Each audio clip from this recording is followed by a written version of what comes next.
What's going on, everybody? Welcome into Jacked Ramsays. I'm your host, Danny Marang. We got a special edition this time. I don't have Brandon Sprague. We improved ever so slightly, you could say. We got Nassir Little from the Portland Trailblazers. Do it all wing. Nas, thanks for taking some time, man. I know it's we're a couple games in the season. I know you're busy. Just got done with practice. How you feeling? Pretty good, man. Got in late last night. Just got back from practice not too long ago, so feeling good, running on fumes right now. But I'm gonna rest out tonight and just chill. So getting back into the grind of the season, how has it been? 3 games in now, a little sense of normalcy. You've got folks back in the stands, both here and on the road. How does it feel to kind of get in a real groove for the first time in your career with some, normal elements returning, not just with the fans, but for you guys, how you travel, where you go, what you can do when you're not playing? How is that kind of coming together for you here in your third year? It's been great, man. I've missed playing in front of fans so much to the point where last year, sometimes we looked forward to going on the road, saying to places like Phoenix, just to have somebody there, Phoenix, Utah, Miami, or like just to have somebody there, even if they're against us, it just felt good to play in front of people. So now coming in this year, especially at home, man, playing in front of the people at the Motor Center, it's just been amazing. It's just been amazing. So you guys are 3 games in now, and I think it's fair to say 3 very different results in 3 very different games. Sacramento was kind of a mixed bag. Maybe stumbled out of the gate early on, but you guys with the bench unit, you and Cody, Larry, kind of energized that first group when you guys came back out in the first and the second. Made a hard push there to close out the game, and you made it a 1-possession game with a chance to push to overtime. Ultimately, end up falling, but you take what you learned there and you bring the energy in game 2 and absolutely wax Phoenix. I mean, that's about as stark a contrast as you guys can get from game 1 to game 2. Game 3, though, it flips on its head. What has this season so far been like for you on the basketball side of things? Getting used to different adjustments, new coaching staff, where you are as far as your role and what's expected of you. How has that all kind of progressed through a rapid, and very different 3 games?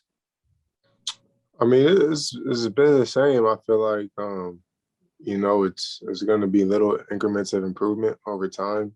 It's not going to happen overnight. It's not going to happen, in a week, 2 weeks. It's going to take time, especially like you think about guys that's been here for a long time, like Dame, CJ, Nurk, and myself included, playing under Terry for 2 years. It's a lot of stuff that, we're trying to change, you know what I'm saying? So it's going to be different, and it takes time to change something, especially when it's been taught a certain way to somebody for a minute. So I think that's what the biggest thing is. And, basketball is one of those sports where it could be anybody's game any given night. And it's a mentality that you got to have as a team in order to play at a consistent level. You know what I'm saying? We come out, play good against Phoenix, and then we come out against the Clippers and, don't play well at all, for the entire game. So it's just a mindset, and we got to have that standard for ourselves. That the way we played against Phoenix needs to be how we play every night.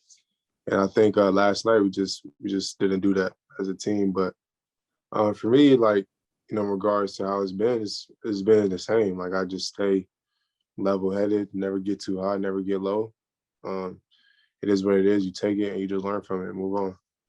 Speaking of taking and learning from it, what are those incremental improvements that you've seen from yourself? Not speaking on anybody else, but through 3 games, you were on with Richmond last week.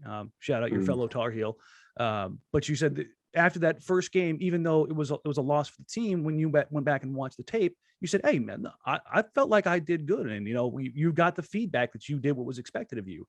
Games 2 and game 3, has that been the same, or are there some things you went, "Yeah, you know what, I fell behind here, or I lagged behind here, or I could have done this a little bit better"? How has that progression been through these first couple games for you?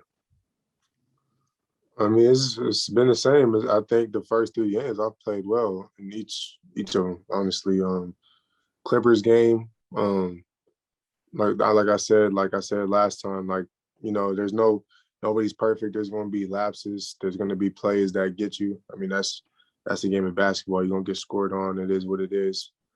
Against the Clippers, there were certain plays where I felt like just being more physical.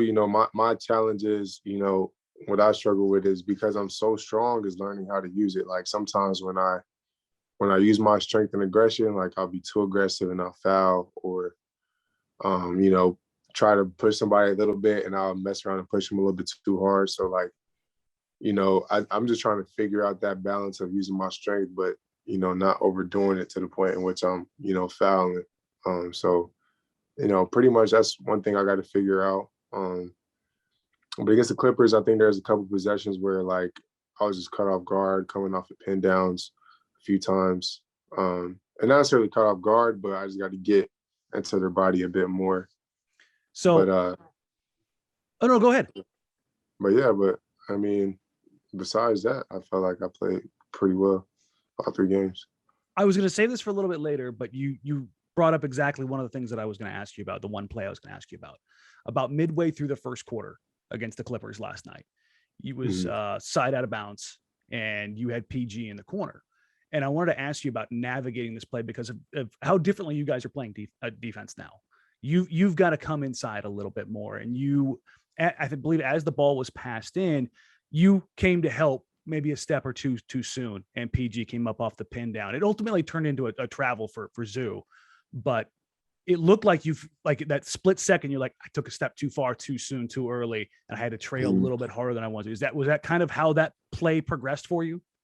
Yeah, and that's the toughest thing about any type of jumbo pin away action is when you're that guy in the corner, you're technically the weak side help, but you're also supposed to be guarding the action at the same time. And what had happened was when the ball was inbounded, it looked as if there is a potential for a drive. So I didn't want to be too far out.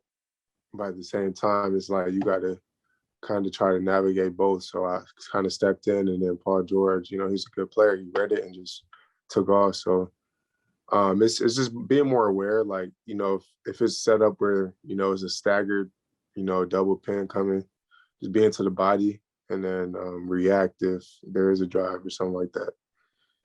When you're looking at the toughest things to cover in the league, how do you evaluate that kind of a set? And not even just out of bounds play, but just in live ball, when you've got to come down, be that low man, but you also have to deal with that action. You're dealing with a guy, a Paul George, any kind of big wing where they can come down. They can, if you turn your head, they can back cut on you and finish at the rim. They can pop out off that flare, off the pin down. But when they clear that corner, and now you're either, even if you chase up, there's no help on that backside anymore, and that rotation is in play. How difficult is that action? Because that's what I've seen for the most part early in the season that has bothered you guys defensively. In the preseason, a lot of that empty corner action, getting you guys to rotate over and swing it over to the opposite corner.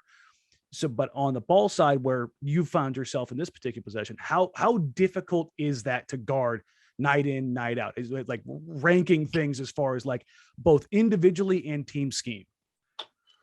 The thing is, it's not that hard. It just primarily starts with the on-ball defense, which I feel like we got to improve on. Like, if whoever's guarding the guy bringing the ball up, if he can contain the drive, like, first off, it's all about awareness, right? Like, if I see, like, the way it's set up is there's a guy in the corner and there's a big at the top of the key and a 4 on the wing, 9 times out of 10 it's going to be a double pin. Like, so I just get into the body right away. But if there's Bledsoe had a few possessions in that double away action where he just got to the basket. Reggie Jackson had a few possessions in that set where they got to the basket. So if the ball can be contained a bit better, it allows, a guy like me to be more comfortable just staying connected and then being able to trail Paul George over the 2 screens or do whatever I need to do. But if the guard gets beat and double away, and that's the whole point of the set, it lifts everybody up. So if the guard does get beat, we need to figure out something, whether the big stops the drive or something, but it can't be me stopping the drive because it's too hard to split that difference. It's particularly with guys in the NBA right now, especially that wing position, that's that primary position that's so difficult to guard because everybody wants to have one of those kind of wings, right? That's the hardest, the most valuable commodity, so to speak, that skill position with size. And so if you can lift, like you said, that defense in that particular situation and put a defense on edge and take away the rim protection, if it pulls the big all the way up, it pulls you and really the only real wing size at that kind of position, that 2-3 and even up to 4 sometimes. When you're looking at this, when pregame, practice, shoot arounds, whatever the situation is, walk me through what a scout looks like on an NBA level, not necessarily for a team, not necessarily for a player, but they bring you the notebook or they bring you the iPad and they go, we're playing X. This is why, this is what we want to do. How detailed is it? What does it all encompass kind of going into each game?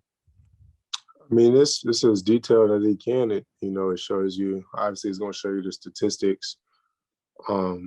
It shows you, I mean, obviously we're only 3 games in, but it's to the point where it shows you how they play overall, and it shows you their last 5 games. So you can tell whether guys in a hot streak or a slump. It tells you, we've had scouts where it tells you their performance in wins, tells you their performance in losses, the percentage they go left, percent they go right. You know what I'm saying?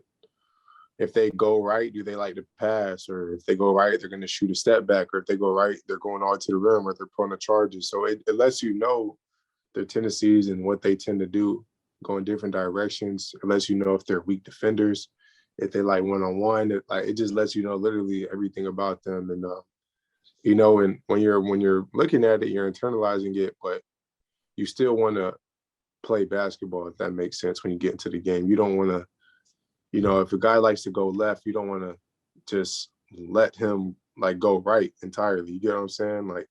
It's kind of a balance. Unless it's Isaiah Thomas, then it's okay. Yeah, you just, that's what I struggled with earlier. It said, okay, make this guy go right. And I would just let guys go right. But we're NBA players. If you give a guy right, he's going to, attack that. So it's just a matter of knowing what they're going to do kind of before they do it. And that way you're not really caught off guard, or you're kind of having these thoughts in the back of your head as you're guarding certain players. Is that becoming, as you're getting around to your second, third, fourth time around playing guys in your career or seeing those scouting reports? Obviously you play against guys growing up. You kind of understand tendencies, but when you get to the higher levels, when you get to college, when you get to NBA, this stuff becomes more and more important. Mm-hmm. How much of it becomes, I've played against this guy, or hey, I've seen enough tape on this guy, I know what he does. Does it get to a point where you understand the tendencies, and then when you get that scout, you're looking for something a little bit more refined? I know what PG wants to do in this situation, but what about this? Do you start asking questions about things that are a little bit more specific?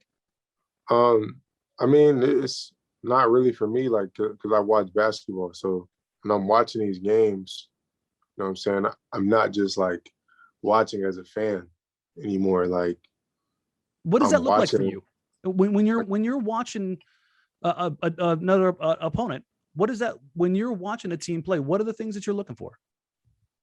I'm looking at what it is that they're doing. I'm looking at the team. I'm looking at how they move. I'm looking at the way they pass the ball. Oh, okay, so this team, they getting to the second, third side action on their plays. So in my head, I'm and they take good shots. So we got to play defense for full possessions. We're not going to get bailed, or this team takes care of the ball, or this player likes to do certain things. So it's a matter of when I'm watching these games, internalizing it. And I've seen PG multiple times. I've played against Paul George before, so I know, what I'm saying, when I'm looking at the scout, I'm not really seeing a lot that I didn't know. I'm not really surprised by what I'm seeing, but I'm just kind of, in regards to the game plan and what the team wants me to do, is just kind of okay, at the end of the day, guys are good. Paul George coming into last night, he was averaging 35 points, 10 rebounds, 5 assists.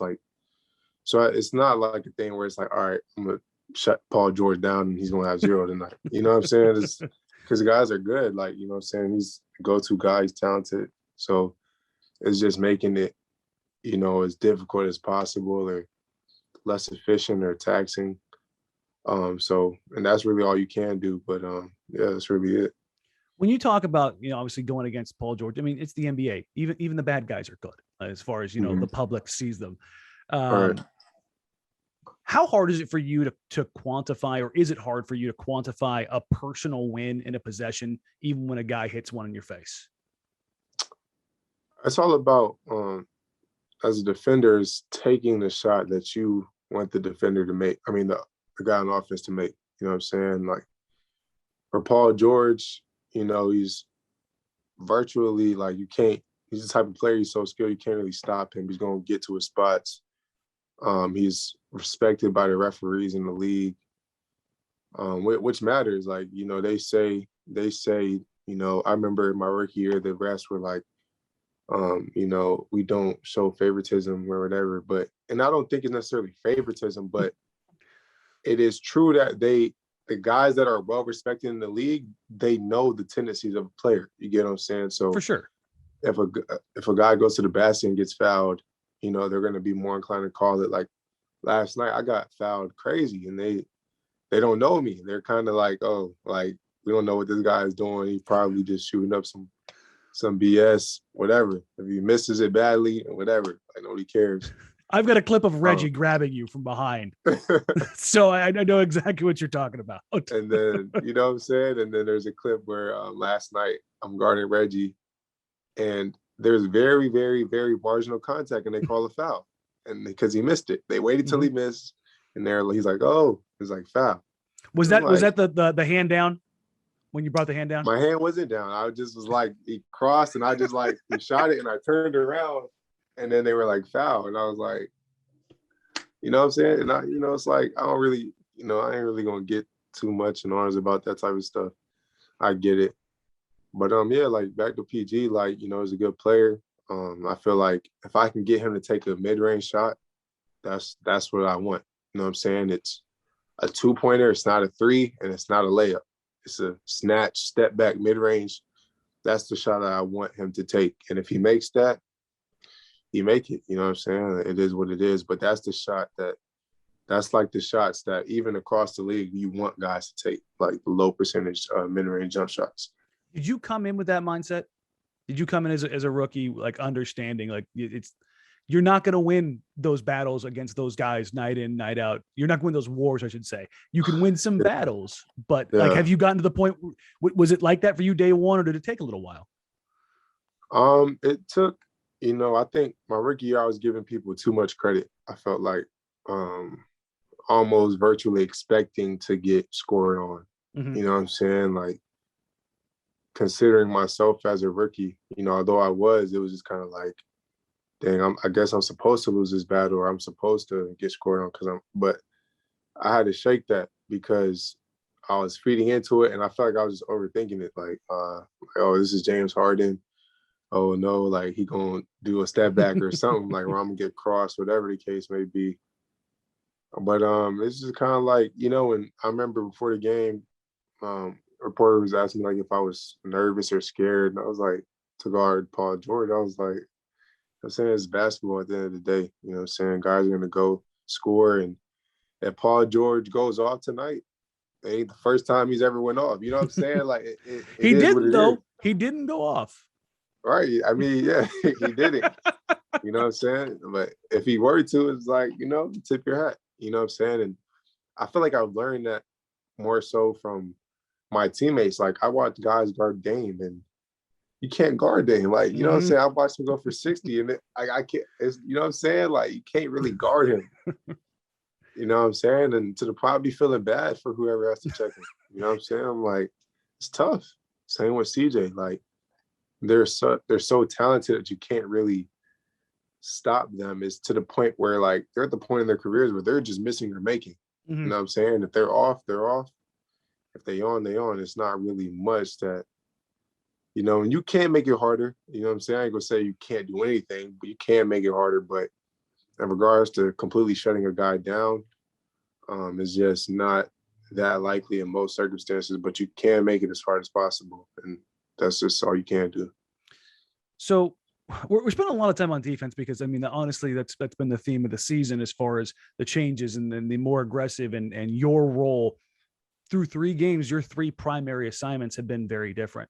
You've got a point of attack guy who in Darren Fox who can get downhill, arguably the fastest guy in the league with the ball. Although you're going to take on his competitor for that role in John Morant, and tomorrow night, you take on a primary assignment on Book, who is just a bucket getter, and then you take on PG, who's a big body wing. I'm sure they've talked to you about what your expectations are, especially now with Norm down. What is it like for Chauncey or for Rodney to come to you and go, hey, this is what we need you to do night in, night out, and knowing that you could be guarding anyone 1 through 4 as a primary at that point of attack on any given night?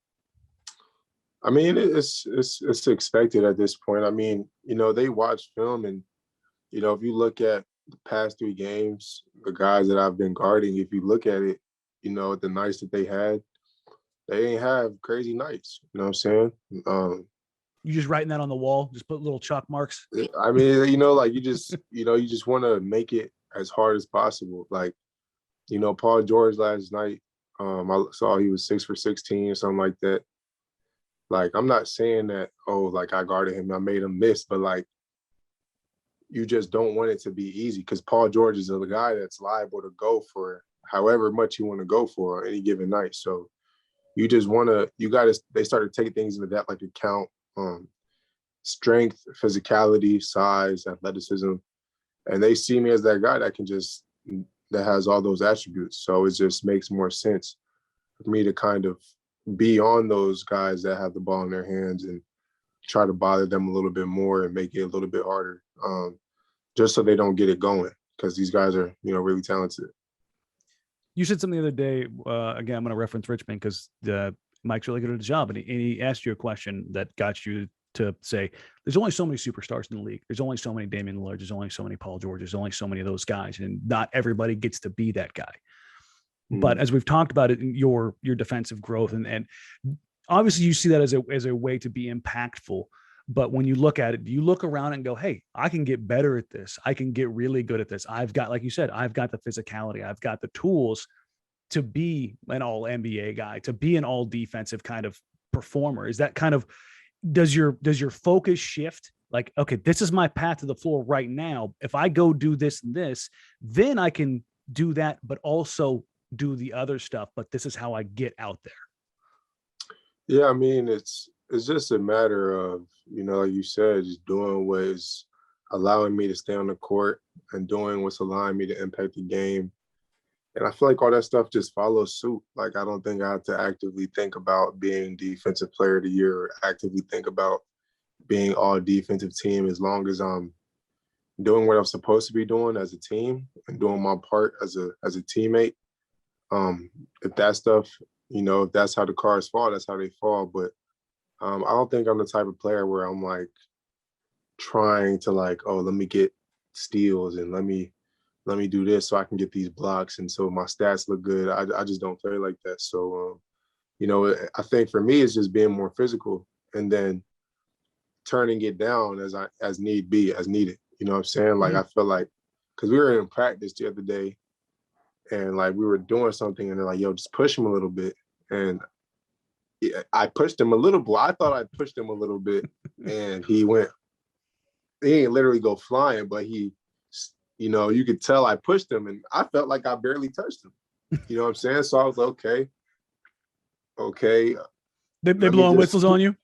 Yeah, they're like, nah, why you pushing so hard? I was like, I ain't even touch him for real, bro. Like, y'all thought I pushed him hard. Like I barely touched him. So I'm like, okay, let me just chill. Like, let me not use my hands because, so I think, my mindset is going to shift from, I'm going to have to just be aggressive. And if they tell me, like, if they call that first foul, then I'm like, all right, I'll tone it down a bit. But, from this point on, I'm not going to let nobody just be out here just getting to wherever they want to go to and, walk into whatever spot they want to get to. I'm going to start standing my ground and applying that pressure to them instead of letting them dictate where they're going. I'm going to have to set that tone from this point on. So that's the challenge that I'm going to take. And I think that as a team, they'll kind of, we'll just all start to follow suit. So how difficult is it? And we kind of talked about this in a roundabout way earlier with players getting a certain level of respect. How difficult is it to build that resume to be physical at the point of attack in the NBA right now? It's very difficult. I think it's a little bit better with the rule change. Some of the rule changes they had. Mm-hmm. Um, Do you because notice a difference on the floor right now between that last year and this year? I do. I definitely do.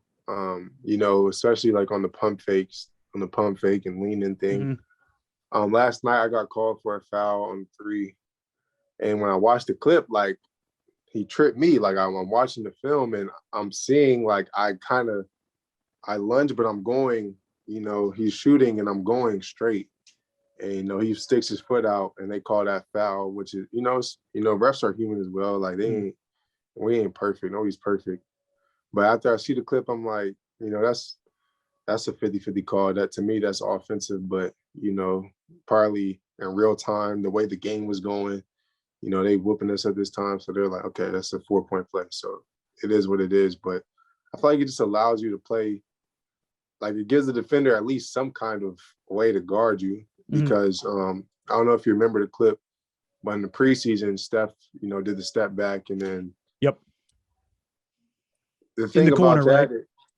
yeah. And the thing about that play is like, say you're going to a guy like Steph, if he steps back, even with James, Luka, Trey, like anybody who has a step back, it's impossible to guard because if you don't close the space, they're going to just shoot it. And if you close the space, they're going to just lean into you. It's a foul. So it's like, you know, and people tend to say like, oh, nobody plays defense anymore. But it's kind of this thing where it's like you virtually can't, like offensive players, they can hit you and bump you and lean their shoulders and do all this. But as a defender, you're kind of like, you can't touch them. You can't apply any kind of force. Like, I think it just kind of leveled the playing field a little bit. It allows you to at least contest a shot without having to worry of some guy just doing some crazy movement to draw a foul. So I feel like that's been important for sure. A guy like Marcus Smart obviously has a reputation as being a great defender, but he's, to be blunt, he's physical as hell. Do you subscribe to the idea of if you're just so overwhelmingly physical, they just can't call you for everything, and that's how you build that reputation up?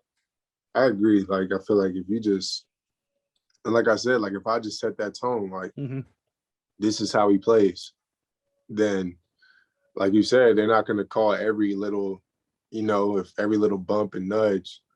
So that's just kind of something you got to do. And, you know, as I get more opportunity, I'm going to make a point on like, that's what I'm doing. Like, I'm not, guys aren't just going to walk down.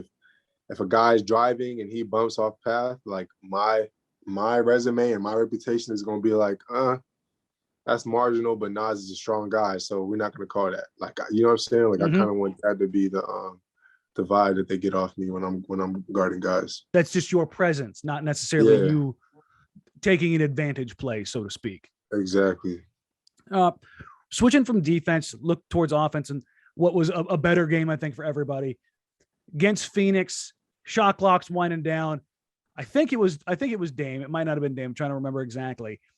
Throws you a little bit of a grenade. You do a little hitch. You let that 3 go. You knock that first 3 down, and you look up. You scream, and it looked like weight just kind of fell off your shoulders. It was the game hadn't gone real sideways yet. You guys were playing well, but it wasn't a blowout yet. But it was the way that you not necessarily even celebrated, but just like the look on your face, your body language said, yes, thank you. Everything just kind of came together in that one moment for you. What was that like for you? Not just in that moment, but just overall over everything that you've overcome over the last 16, 18 months. Yeah, I mean, you know, Dame came, swung it. I saw D-Book closing out, and the hitch was I was trying to pass it to Ant, but Alfred Payton had came like this with his hands up. So I was like, oh, can't make that. Shot clock winded down. So, you know, I just shot it and then went in. And, you know, my reaction was more so of like just kind of like I'm here. You know what I'm saying? Like, I'm here, like this for real. it's like this thing where it's like, last year, it was playing here and there and I played solid, but it was always like, is this something he can do consistently? Can he shoot for real? Like, and I ain't really the type to get into like the future, and I ain't got to tell nobody what I can or can't do, but it was just like, this for real, you know what I'm saying? And like, I'm here, like I'm a player in this league, like I can impact these games. So I was just excited, man. I was excited. I was just having fun.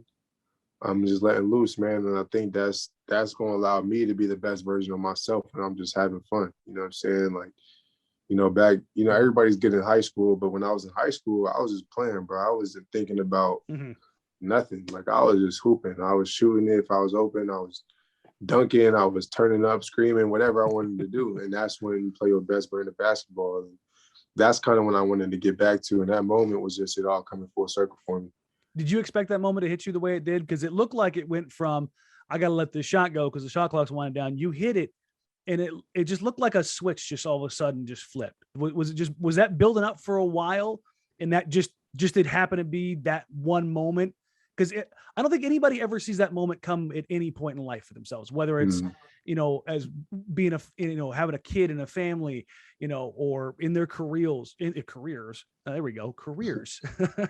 Did you kind of anticipate that it was coming, or just was it just there? The shot, the shot was a tough shot, but it was definitely something that, when I hit it, it wasn't, no big deal. And I kind of had a moment like that against Sacramento the game before, you know what I'm saying, when I hit that corner three. And it was just, it was just like, just me having fun again, bro. Like, at the end of the day, that's what it came down to, and just playing with that emotion, playing with that fire.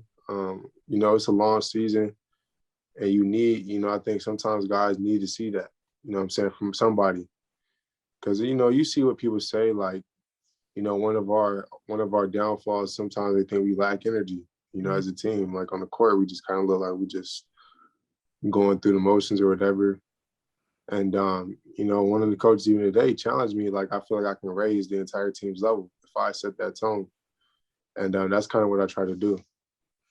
Say, rookie year, I had you come on and we talked about how you changed your shot from day one. I think it was opening night against Toronto was the first shot you had, was that corner three. And your shot difference between then and you gave Kuz a little bit of business. We kind of joked back and forth about how you let that one fly off the step back, feeling yourself real good. And you had some tumultuous times. You had a scary issue in the bubble that kept you out from playing. Then you pick up COVID. You pick up a little bit of a knock here in preseason. All of that kind of coming together for you. You said the energy. You've got a bunch of teammates who, and this isn't a criticism, who are very even keeled. They're steady no matter what. Dame isn't a big talker on the floor. Dirk can be a talker. I mean, he'll get a little bit of junk and he'll get energetic, but for the most part, particularly in that starting lineup, you got a lot of dudes that are just like this. The difference for you going from the bench, where unequivocally, I'm gonna be the energy guy. That is my role. I've got to hustle. I've got to bring it. That's bringing that to the starting lineup. Is there a difference in starting the game that way versus coming off the bench and kind of feeling your way into that? Or is it just, you just have to be able to find that switch to flip to start the game? It is different because, when you're coming off the bench, whether the team is playing with energy or not, like, if they are playing with energy, it's like, all right, I'm going to come in on the same type of time they on.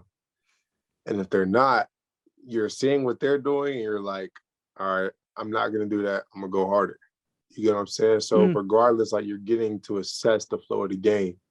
So when you're coming in, it's like you kind of already you making these key notes. Oh, this is what they're doing. This is how I'm going to do it. Or this guy don't be boxing out. Like, when I get in, I'm going to do this. Like, you get to make these notes. So that when you get in, you can kind of take advantage of certain things. And I feel like when you start, it's a little bit, you just kind of, you're experiencing everything firsthand. Like, if they come out and they hit you in the mouth, like, you're on the receiving end of it. You're not, you're not taking no notes. You kind of like, oh snap, you down 10. Like, already. We got to pick it up. You know what I'm saying? And I think it is different, and I think it's at the end of the day, it comes down, we all got to do it. Like, you know what I'm saying? Like, at the end of the day, like, I could play with energy and I could crash the boards, but realistically, like, I ain't gonna get offensive rebounds every time. Like, they're gonna box me out. Like, I know that's one of the things on the scouting report for me as a player is he gonna crash every time. So, and I could tell against the Clippers, like, they made that a point of emphasis because I was crashing and, you know, they was there every time. So, I'm not gonna always be able to have those highlight plays every here and there. So it got to just be a thing of competitiveness where we just make that mentality of us to just come out there and compete and play hard as a squad, because that's what's going to matter. It's not about me doing whatever it is that I'm doing. We got to all be able to buy into that and do it together. What haven't you shown so far in your NBA career that you want to show? I mean, I feel like I'm a much talented offensive player than what people think. You know what I'm saying? Like, I can really like I feel like I can really get to it, like, for real. You know what I'm saying? And that's because, you know, I work really hard, bro. Like, every day I'm doing what I need to do. I'm in the gym consistently. My off seasons aren't off seasons. Like, I work really hard. I'm really diligent. I pay attention to detail. And you know, I'm at the point now where, like, I'm tired of people saying, like, what I can or can't do as a player. Like, you know, and I think that people tend to get stuff confused. Like, they think because you don't do something that you can't do it. You know what I'm saying? And like you brought up earlier, from my other podcast, it's about playing your part. You know what I'm saying? And that's what, you know, Chauncey and, you know, my assistant coaches told me is like, bro, like, you don't have to, quote unquote, do too much. You know what I'm saying? Just take what's given to you. If they swing it, shoot it. If you drive, dunk it. Like, but I mean, it's just doing what they need me to do. Like, they don't need me to come off and handle and break somebody down and shoot a step back. Like, that's just not really what they need me to do. But, you know, as I evolve as a player over time in my career, that can change. And if it ever does get to that point where that's what they need me to do, I'll be more than capable of doing so. I mean, I saw you do it rookie year. Like I said, that you came out with all kind of confidence, all kinds of swag. When you hit that on Kuz, you were definitely in the bag of like, let me show you a little something right now. So that's and there's been flashes. There's definitely been flashes where it's like, hey, that Euro that when you came off the bench and scored the other night, I didn't think there was a chance in hell you were going to be able to turn that corner on him, and you went off foot, and I went, oh, he snuck that up on him. I was like, that's because right now, real quick, we'll get you out of here in just a few minutes. You are their transition offense right now, and watching last night, and watching the Phoenix game, watching Sacramento, you are often the trigger. Right. When you're looking at things right now, is that when you're talking about your chances to go do something offensively, is that where you see the kind of the light being shined? Like, hey, not even just finishing, but if you get out in an early 3-on-2 or a 4-on-3, yeah, you can flatten out and get to the corner. But like in that situation where that first transition opportunity against Sacramento, you turn. I was like, oh, I think he's going to flatten out and get to the corner. No, you attack, you get more aggressive there. You can show a little bit more of your skill set. When you're looking at your opportunities, yeah, you can work in the swing, you know, later shot clock opportunities, but in transition, is that where you're kind of looking as far as exploring more of what you can do offensively? Yeah, like, you know, my coach, he tells me anything in transition, that's your play. Like, we draw plays up for Dame, CJ, Nurk, whatever, Norm, like, when you running that wing, like, that's, when you get on the wing, that's when you really have free reign. Like, go eat. Like, that gets you one. You know what I'm saying? And, you know, they're saying that more from a standpoint of just, you know, me being physically gifted, that, like, you know, is, you know, what, like, can you really do as a defender? You're running on your heels. You got whoever the guard is bringing it up. And I'm on the wing. It's kind of like you're at our mercy. So, you know, it's just, that's kind of my play. So that's why every time and we get a little break, I'm gone. Like, I'm taking off. I'm running the wing. And I try to, and that's kind of where I get turned up and I try to make a play. every time. So obviously the game went a little bit sideways, but at this point in time, how does it feel to run the wing with Dame and CJ on each side, knowing defensives they can't choose? Like you ended up with that dunk last night. I was like, I saw both of them coming down. I'm like, CJ or Dame better give this ball up because he is hungry running that lane right now. Yeah, Dame and has done a good job. I feel like they're looking for me in transition. All year, I feel like my whole career, Dame has always looked for me. I don't know why. Like I just feel like he's always just had an eye out for me. I don't know. A natural connection there. Yeah, like it just seems like virtually like a lot of my shots come from. Yeah, but I was saying like when I run the floor, I know that Dame's willing to give it up, so I just it makes you run harder. So that's kind of how I look at those opportunities. All right, we'll get you out of here on this. And again, thank you for all the time, man. I really appreciate it. We've talked basketball, your career and your evolution, but that's not who you are. It's part of what you do.